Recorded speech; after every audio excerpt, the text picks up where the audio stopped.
Election season is just around the corner, and one of the biggest races in the state is the race to replace retiring Congressman Spencer Bachus in Alabama's 6th District. Think tank founder Gary Palmer is taking on Birmingham history professor Mark Lester in the race. WVUA's Jay McSlaro spoke with Lester on why he wants to represent the 6th District. I've been a college professor. That's where my salary comes from for the last 20 years, but I'm not related to special interests.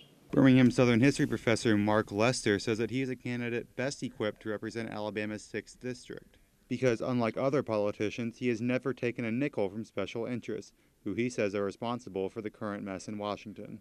And the reason we're in the situation we are is special interests. The special interests control people, they elect people, they pour millions of dollars into campaigns, and they elect people that go up there whose only interest is to protect the special interest. Lester is running in a district that has voted Republican for 10 consecutive elections and is considered one of the safest GOP districts in the country. Lester says that won't deter him from spreading his message throughout the community. You know, this is really not a Democrat-Republican issue. This is an issue about the integrity of our government, whether or not the system that our founding fathers have given us, whether we can make that system work. In the end, even with the odds against him, Lester says he feels like once Republicans in the district hear his message, they will give him the support he needs. I have to have Republican votes to win. I understand that.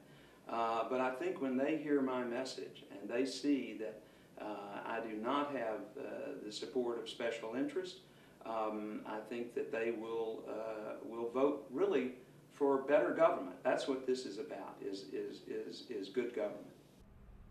Now, meanwhile, Lester's opponent in the election is Republican Gary Palmer, who has been running an Alabama-based think tank for the past 25 years.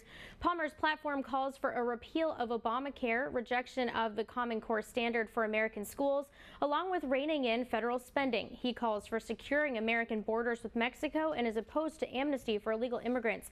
WVUA caught up with Palmer earlier this week. He says he's proud of the way his campaign has been run throughout the election season.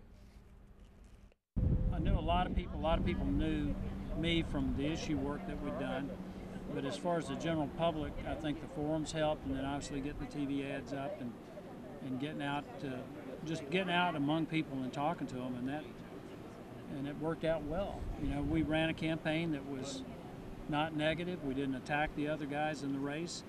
We talked about ideas and how we can get our country back on the right track, and I think that resonated with people, and that message spread. Palmer won the Republican primary for the district back in June when he defeated State Representative Paul DeMarco in a runoff. The election will be held on Tuesday, November 4th.